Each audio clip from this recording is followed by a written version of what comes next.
Hey everyone, I'm Mind, and... Oh, that wasn't centered. I just got another copy of the LEGO Ninjago magazine. This one comes chronologically after the Richie one. I got the Richie and the Digi J ones out of order, but now we're back on track to be in order in my reviews of these magazines, so hopefully that will make things a little bit better. This one seems to come with a Digi J minifigure who is wielding a sort of like mace. That's a really cool weapon build. I'm very curious to get this built up and see how it actually looks in person. As you can see, it has Epic J minifigure with cool cyber nunchuck. Yikes! What's hiding in the caves? Awesome posters, duel game, heroes versus villains. But I might be getting a little ahead of myself. Let me take this figure off and we'll review this figure after we finish looking at the magazine. So with the J Poly Bag removed, you can look at the full cover of this. We've got Zane, we've got Cole, we've got Woo. It says Dungeon Base, new set. That's a little weird because that set's not called the Dungeon Base and it's not really that new anymore. Because this is a European magazine, meaning these sets came out in June there. So I don't know if new is the right word, considering this was the November magazine. I know, this is the October magazine, I believe. So I guess it's kind of new, but not really. Lego Toy J, Cyber Nunchuck, one head, two faces. So yeah, that's the cover of the magazine, so let's open up, see what's inside. Okay, it's got an advertisement for Prime Empire right here. This is usually at the end of the magazine, so it's weird that this is here instead, but okay. We have a table of contents saying what's inside, comic, let him have it, whoosh. Find the Chicken Knight. The Chicken Knight loves causing havoc in Shintaro. It's hiding on pages that have a chicken instead of a page number. Find it. Okay. And then it has two cool posters. Here we have what's in every magazine and a little bio about the minifigure that comes with the magazine. These are always a bit silly, but I actually really appreciate this is included because I think in one of the earlier magazines I got, they didn't have this. The figure was just sort of unrelated to the content in the magazine, so I do like that these two pages exist to just like explain like, hey, this is who you got, have fun with him, and yeah, it's cool. Beware of the cyber ball. Getting high scores is easy as stealing Richie's cheese with this ninja tool. Twirl, chain, and control. Master of Lightning. While his ninja friends are busy in the dungeons of Shintaro, Jay takes a break to enjoy his favorite hobby, gaming. Faulty Lightning. These flashes reveal Jay's outfit. One of them is not identical to your minifigure. Compare them and find it. Okay, it's got three flashes. I think it's that one. This one you just have to like identify the silhouette. It's a very silly little game, but okay. And then there's the instructions on how to build Jay. Back to Shintaro. Jay must return to his friends, but first he has to collect the key talents, help him find all three and guide him out. Okay, so this is just like a dual maze thing where you have to make the ninja and Shintaro and Jay and Prime Empire meet up in the middle. That's cool. Faulty Spell. The Skull Sorcerer has unleashed his magic on the cave dwellers. The picture below has 10 changes. Turn to the next page and look at the unchanged picture. Circle all the magical changes here. Okay, so this is what, just like a spot the differences game? Alright, so this is the original picture, and then this is the changed one. I'm not going to go through and spot every difference, but just off the top of my head, there's two Kais, there's a mustache. Nia has something on her face. If that's supposed to be glasses, I can't really tell. Cole has his burst face. That is a tennis racket. Okay, I gotta stop. I said I wasn't gonna do them all, but I just noticed a bunch. There's the second skull, a third skull. I don't know how many skulls there were there originally, but I doubt it was that. Oh no, it is that many. Okay, weird. Oh, there was two Kais originally. Okay, very bizarre, but yeah, this is just a spot the differences sort of thing, which is pretty cool. I like those. It's a simple kind of game, but it's always very fun. This is the little game to like encourage you to design your own magma boat, and it shows that these boats were designed by other people. That's cool.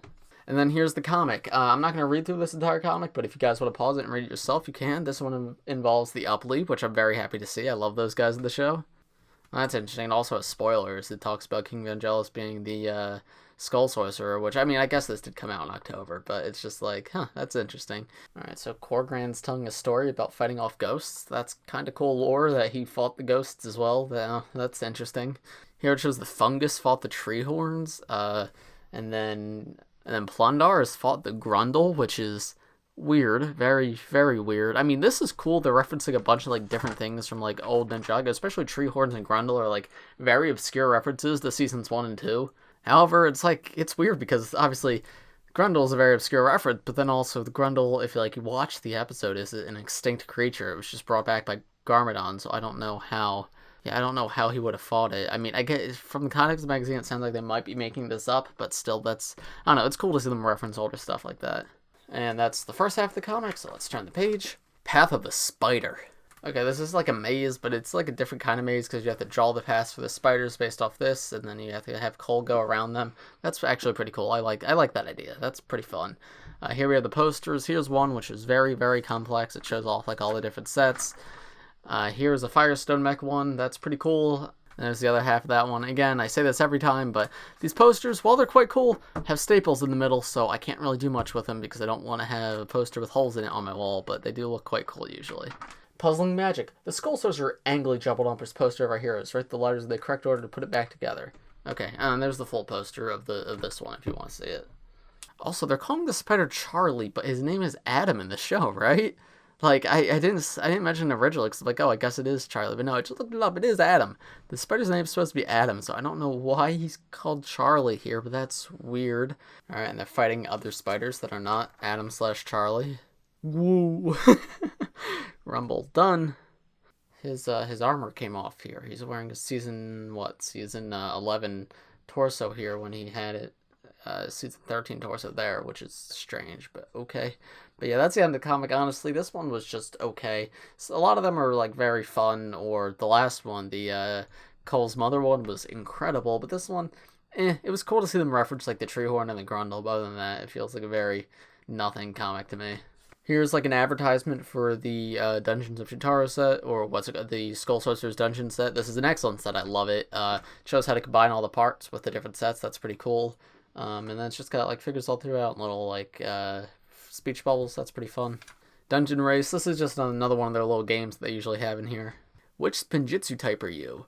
Okay, so this is like a little quiz you're supposed to do, and you're supposed to write down, did you get the Ninja Face, Shuriken, or Sword style most, and then whatever one you get most, tells you what Spinjitzu style you are. Okay. Here's the fan art section, as always. If you guys want to submit, you can submit it here, and if you get it featured, you also get a J keychain, which is pretty cool. And then here is an advertisement for the next magazine, which comes with a month. We are done with Prime Empire figures. Yes! Yes! I wouldn't mind if we got a Prime Empire, Nia, or Cole, but we got the other three, which makes me really upset, because I really would have liked an extra Nia, especially Nia, but an extra Cole would have been cool too, but no, instead we got, like, my 6th J, my 5th Kai, and my 5th Lloyd, which, and then another Richie, which was just nothing to me, but I'm glad we're moving on to Master of the Mountain, because while I have months, I'll gladly take another month because of how many were in the show, and I think the one after that's Spinjitzu Burst Cole, which is super exciting, because I'll gladly take a second of him too. Looks like the snakes as well as Legacy Kai feature the next week's comic, which is very, very interesting. I'm curious what that's about. And yeah, and then finally we have Ninja Dominoes. This is actually really cool. I like this a lot, actually, because I remember it might have been like on the back of a cereal box as a kid, there was like Star Wars Dominoes that I cut out, and I actually played with them a lot. So I know, like, if this existed as a kid, I definitely would have cut this out. This is actually really cool. I like that. But yeah, that's about it for this magazine, so let's move on to the minifigure. Here is the little Digi J Poly Bag that comes with the magazine, so let's get this opened up, pour the parts out. Alright, and there's all the parts to Digi J and his weapon. Here is Digi J all built up, and this is a really nice figure. Digi J is a great design. I really like the metallic printing on him, but he's very similar to the Digi Kai that I reviewed recently in that there's just better ways to get this figure. This is the most common figure in Prime Empire. I believe he comes in a total of 5 sets, so with this magazine that makes it 6. So chances are if you have any Prime Empire sets, you're bound to have this figure from something, and just like Kai and Lloyd, he's incomplete. Where is his armor? He just doesn't have armor here. I'm not sure why the armors were not included in these, but he has no armor, so it makes this figure incomplete and look a little strange. However, unlike Kai or Lloyd, at least he has an interesting weapon. Those two just literally have, like, spikes or fire attached to the, like, controller piece. This guy has, like, a little mace that's all built up with, like, trans lime green, and this is actually really, really cool looking. It's quite similar to the Pyro Whipper mace that came in a previous magazine. I unfortunately don't have that magazine, but I plan to get it at some point because, I mean, come on, I love my boy Pyro Whipper. But this is actually a really fun and creative build, and I like this one a lot.